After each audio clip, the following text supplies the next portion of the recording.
All right, guys, what's up? Back here with Cordell, and we want to talk about health, weight loss, maintenance, and obviously, like, we're all busy. We eat out a lot. Right.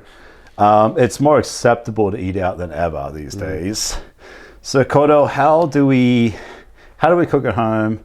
How do we eat out? And how do we stay healthy? How do we stay skinny? What do we look for? all those questions. Yeah, all the above. All the above, yeah. Yeah. I think a lot of us, especially with it being the new year, a lot of us are looking for things to do to eat healthy, but they also want to have the same idea put into perspective when it comes to having the convenience of doing those things. So how do we get the healthy weight loss and goals obtained while making convenience so we can still have our lives? Because our lives don't revolve around our eating. Most of us aren't athletes. Most of us aren't bodybuilders, so we have to eat for a living. We have regular jobs, we have kids, we have families. A lot of us make it too overly complicated when it comes to eating healthy. We want to dive in and follow the tilapia and broccoli diet. We want to do chicken and rice. We don't think about our nutrients and micronutrients and think about our sanity going down the wall when we eat this. I'm losing my sanity listening to you talk about these foods, no seasonings.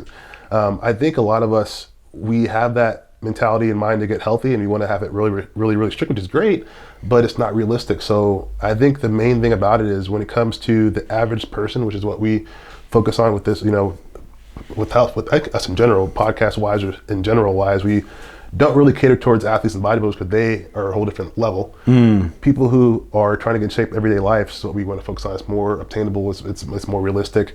But they have a tendency to follow people who are on social media and Instagram, and we see them eating their chicken and their rice. I gotcha. I don't get that. They forget that. So the average Joe following more the elite, thinking that's sustainable for them. They eat, breathe, sleep that, where we have to go to our jobs and have our kids still and have our, it's opposite lifestyles.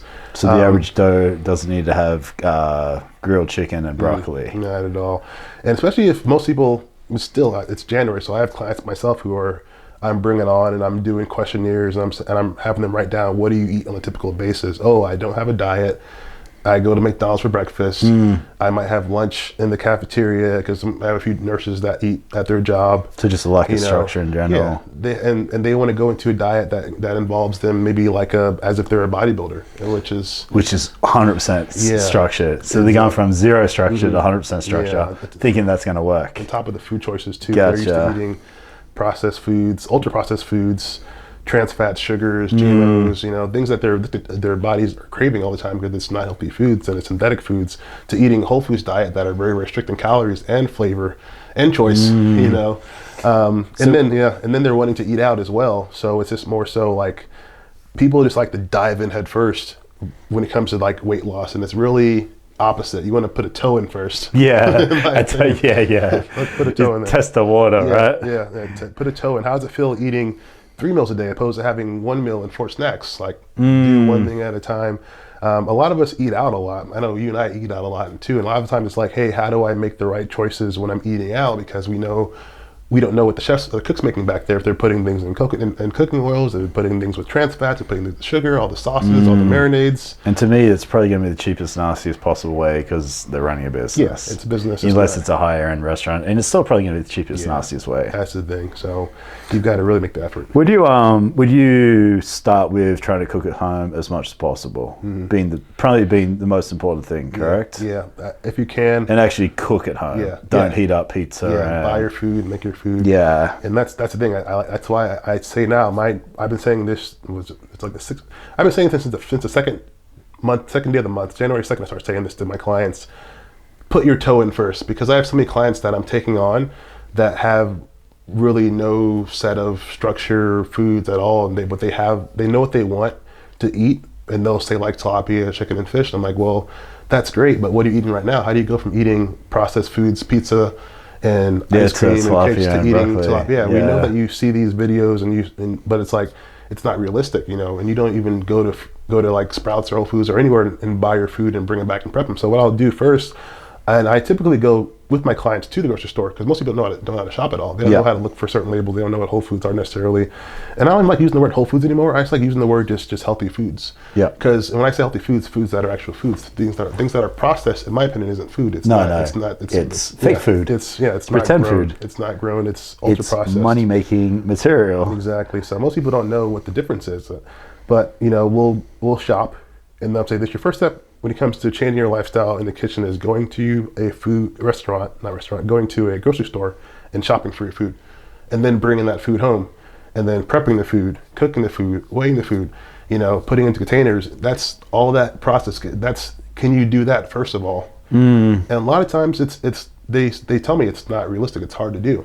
And because that is a job in itself. You and I can be like, I'm getting tired of thinking about that. Going to the store and all the meals you're making a day and this and that. It's like, so people realistically, it's okay. I would say now it's okay to eat out if you're starting. So here's what I'm doing. For example, right now, my clients, 2 new clients I brought on, they're doing half meal prep, half eating out because it's not realistic between their kids and their job and lifestyle and it being so new. So they'll do breakfast at home and dinner at home, and they'll have 2 other meals when they're eating out. Okay. So that interesting. Works for them.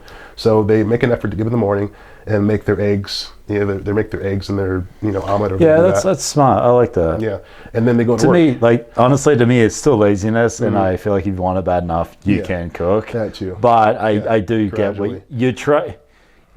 Telling someone something and them actually doing it's 2 different things. Yeah. So you found a compromise that's working. Yeah. That's a compromise. That's the thing, and it's a temporary thing. Once once it's been coming, you're trying to steal a habit, right? Yeah, and this is the way you're starting it. Most people still don't make breakfast in the morning. They get up in the morning, they're rushing out the door, they grab their coffee, or they grab their bagel, and they're on their way. Or Starbucks, they grab the bagel. Or usually it's Starbucks. You're right. Usually it's Starbucks. They don't. No, I like that. So I feel most people don't have breakfast at all. It's a choice, obviously, but I would say if you're really trying to make your meals, if you can have breakfast, that's your easy thing to make because you're getting up in the morning and having that before you go. So get up earlier. Most people too. They don't even get up early enough to make their meals. Well, that's what I was saying. So that's kind of what I was getting at is I know it can be done, but I know you got to want it bad enough. You're willing to get out of bed early to go cook. Yeah. Because I've been there. You've been there. Yeah. It sucks. I'd rather stay in bed for an extra hour. Yeah. It's like. But. And eat later. Yeah. How important is that goal? Exactly. And if it's not important enough, you're not going to get out of bed early to cook. Yeah. Set the tone. And then it's the first meal I have them set the tone, and that first meal sets a tone for them every day. I make my breakfast every day. I make my breakfast, and then once that breakfast becomes second nature for them, we can maybe try and have them make another meal. I like that. But you gotta get up in the morning to go to work. You gotta come home to go to bed. So make your first meal and make your last meal, and that's been working for them so far. And then when you're at work, you have your coworkers. Hey, I'm going to eat lunch. Do you want to come with me? Or hey, I'm going to order this. Do you want this? Just like. And then learning to say no, and learning to make the better decisions gradually. So I would say when you're eating out with your friends or lunch-wise or business meetings, make better choices. And then it's like, what should you have when you're eating out? Just to cut in for a sec. Yeah. Would you say if you're getting up earlier and you're making breakfast, you're more likely to say no to McDonald's and get something healthier because hey, I didn't get out of bed early and make my eggs for me to go and blow it on this lunch now. Exactly. Yeah. So you kind of what's the word of I'd say set the tone more than anything. You're setting the tone for the morning. I'd say, what do you think? Like, you're setting yourself up more to make those right decisions on a consistent basis. Your first meal of the day was healthy choice. Yeah, I don't want to screw that up. My day started off great. So you're going to say no it easier than you normally would. So hey, I had a salad for lunch today because I had eggs. I had eggs and spinach omelet for breakfast. So I want to keep that same tone. Yeah. So I had a salad, and then on the way out of work, I had another meal. Maybe had a tuna fish sandwich like that. Just something that can be cleaner. And then you got home, you've been eating good all day long. Most people usually miss meals or eat like crap. That makes their blood sugar spike. So when they get home, they're craving. Yeah. If you're eating healthy foods that stabilize your blood sugar the entire time, you're eating healthy, you're not gonna have a spike to where you come home and you're splurging, right? Splurge everything. Yeah, ravishing, splurging. Yeah. We're all being there. Yeah, it's totally the drive-through. That's generally why most people go to the drive-through. That too. And then we also know too, work can be stressful. Kids can be stressful. Life can be stressful. You come home stressed. You want to eat something that you shouldn't eat. But it helps out when you have a nice day of structured eating in and out of the house to where you come home, you can have a little healthier meal. And then like something I do and I've done from day one is anytime I cook, I always cook extra. So if you have cooked dinner, say tonight, cook extra. So tomorrow night it's already organized. Yeah, no worry about making. You don't have to worry about making dinner tomorrow night. Any time I've ever dieted, I've ever prepped, I'd always cook 3 days ahead. Okay. Some people do it for a whole week. Yeah. I never wanted to do the whole week. that's That was just personal preference. That's a lot. But if I'm cooking chicken, stir fry or something, I'll cook 3 days worth of food. Right. So for the next 3 days, when I make chili, I make 3 days worth of chili. Yeah. So I eat chili for 3 days. Yep. But I know I don't have to worry about eating the right food for 3 days because it's already prepped. There. Yeah, you have that in your head. My food's made already, so I can stick to this. So that's another way of doing it. It's made, yeah. And So then you got to get up and cook one meal that day. That's true. Yep. So that's the thing about that. And then after if you do have to eat out, it's like, okay, what can I eat that's healthy? I think personally, like I was telling you before, I think vegetables, a lot, at least for me, I think it's more so I'll eat them because they're healthy, not because I'm craving them. And a lot of times when you're eating at restaurants, they'll cover vegetables and like butters and sauces and sugars to make it taste better. Which is great because you'll eat it. But if you're eating vegetables because it's healthy for you, restaurants don't cater towards health necessarily. Taste. Yeah, it's taste. So if you can opt out of the vegetables and just have the protein first, that way you're setting the tone for the protein intake for the metabolism. So you're eating out, you're looking for protein first. Yeah, protein first. And maybe if you're going to have carbs, maybe have a baked potato. But once again, they might put butter in that, this and that. So yeah, I think baked potato, I think butter. Yeah, I think vegetables, I think butter. Restaurant, yeah, they need to make things palatable and taste good. It's not about your health. So you can always ask for certain things too, but they may or may not, follow that or do that at all too as well. But yeah, I always say eating out, if you have a big meeting with the client or your employees or whatnot, opt out of the vegetables, have high protein. If you're going to have carbs with it as well, try maybe have a potato or sweet potato without ask for nothing with it. What about looking at the calories? Would you recommend That's that? That's what you can do too. Say hey, I got about 500 calories. Would you recommend that, or would you recommend going the way you're talking? It's or having understanding of both. Speaking from like a baby steps point of view, I'd say just focus on having the protein be the main course of the meal. If you follow like a macro diet or following your calories is great too. Try and focus most of your calories on protein. Okay. And if you have 500 calories for that meal, and you can ask how much that steak is or that chicken is, you can to kind of balance it from there. But typically, potatoes, any kind of carb of your choice would be after the protein. That usually equals about 800 calories usually. But most meals from restaurants that allow you to see the menu is usually around 800 calories per meal. And then if you get the salad and the salad dressing and the drink, you're at over 1,000 calories then. And that's all added calories that you didn't need anyways. Yeah, and that's a good point. Like your drink. Yeah. Your drink alone can dictate you whether you lose weight or not. Make or break, unfortunately. Your coffee can dictate which way you go. And I know that seems simple, but to you and I it's so simple. But to someone else, they don't quite understand that just by having their own coffee each day will stop you losing weight. You'll put on weight. Yeah.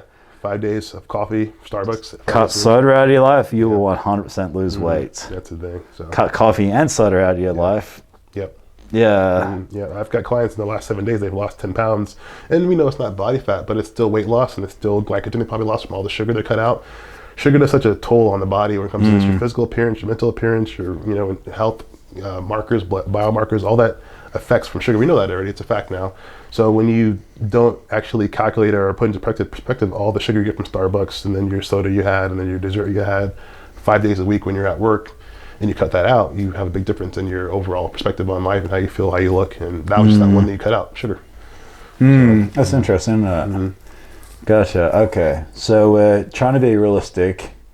We're trying to kind of half the responsibility. Yeah. Even though you're an adult and you should take full responsibility, we're giving you the way out here. You got a point. We know mental health is a big thing too, and starting new habits is not the easiest thing to gravitate towards, and it's all about your mentality. A lot of us, we have a lot of factors that are hindering us from really dialing in, but we have those people who actually really are gung-ho. They'll say, hey, I'm really tired of being out of shape, tired of being overweight. I'm pre-diabetic now, which is not a small thing. It's a pretty big thing. We know people say, oh, I'm pre-diabetic. I don't have it yet. I'm like, pre-diabetic is pretty much letting you know, you're right next to that. Tapping on that diabetic Dave door. Sinclair says pre-diabetic is diabetic. Yeah. You talk to most doctors now are starting to inform, hey, you're pre-diabetic. That's not a good thing. Nor is it a bad thing, but it should be like a red flag that, hey, you need to change what's going on. Yeah. Don't wait till you're full-blown diabetic. But it's a lot of it's the sugar. The sugar, which it's in everything. That's why I have so many ultra-processed foods, which is why I like going with my clients to grocery stores and let them see what is actual foods and what's not foods. And there's so much variety you can get. Because, certain areas so you want to avoid. Certain areas have the sugar and the processed food. Certain areas, are more the whole foods and healthy foods and whatnot. So it's just it's kind of rewiring the brain. A lot of us never really dieted in our lives until January. We tried and then it didn't work out, and then try again next year. So, but I think it's a lot of us now. We don't have the mentality, at least starting off, to go to a store, make our meals for the entire day, bring them to work, bring containers home from work, clean it's so much of a job in itself. It is a full-time job. And that's what I always tell my clients, let's not make eating a job, let's make eating just something that you enjoy doing and benefit from it. How can we do that for you? And if you go back to why someone's put weight on and why someone's always been like skinny, it's not because they work for it. Yeah. It's generally been because A, you've had youth on your side, B, you've had home-cooked meals, Right. And then eventually life catches up with you. You get older, you start to cook or don't cook for yourself. Right. You got someone else taking care of you, you're now taking care of yourself. So it's like, just because you've been skinny your whole life doesn't mean you've ever developed any good habits. Exactly. Yep. At all. Unfortunately, yeah. The only reason I have good habits with my eating is I started lifting weights and I wanted better results. Right. And I wanted to get a six-pack and I wanted to do this, and this with it. Same as you. Exactly. That's the only reason we have that information or those habits. Yep. But if we were just skinny and now we're out at our age and we've never done any of this before, you can't just go 110% in and expect to Exactly. to maintain it for more than a day. That's the case. Or a week. That's the case. And you're going to hate everything about it. That's the case. And you're going to bounce back so damn hard and you're never going to do it again for the next 20, 30 years. Right. So I like how you're saying that. Understand that you didn't do anything special to be skinny. You literally have just been lucky. Yeah. And someone else looking after you. And eventually it's caught up on you. You're being forced to make change. And now you need to figure out what is the most realistic, maintainable, sustainable, forever All the keywords. habits I can develop. All the keywords, yeah. And then evolve. Yes, that's the thing. So, yeah, just setting realistic goals, which is why it's cool to hire a coach or someone to have you, be held accountable, so you can let them know, hey, that's not accountable. Let's be more realistic. Let's do this instead. Or it's been a week, and I see you're getting burnt out already. Let's change it before you get burnt out to where you don't want to do it anymore. So, Well, you're not the only person going through this. Everyone else out there is going through this. Yeah. It's not just you. someone to talk to you about things, yeah. Yeah, someone just to share with. Yeah. Cool. All right. I hope you got some value out of that. I think it's like, Yeah. People can relate to what the topic is, because a lot of people don't realize that they set the standards so high when they want to work out, when they get a coach. They don't realize that at all. And I think it's more so a lot of us see the meal prep idea and we go on Amazon, we order all the Tupperware, and we go to the store, but it's the key word is a job in itself. Meal prepping, eating healthy is a job in itself. So how do we make it not be a job, just make it about food again, to where we're not really having to think about, stress about it. and like you say, you're not looking at the average Joe on health advice. Unfortunately. You're looking at the elite people on social media who live and breathe this, who get paid for this. Yep, that's their The job. professionals. Yes. So don't compare yourself to them. You can be inspired by them, but don't try to do what they're doing, because you do not need to do it. Verbatim. Nope. All right, guys. Thanks for watching.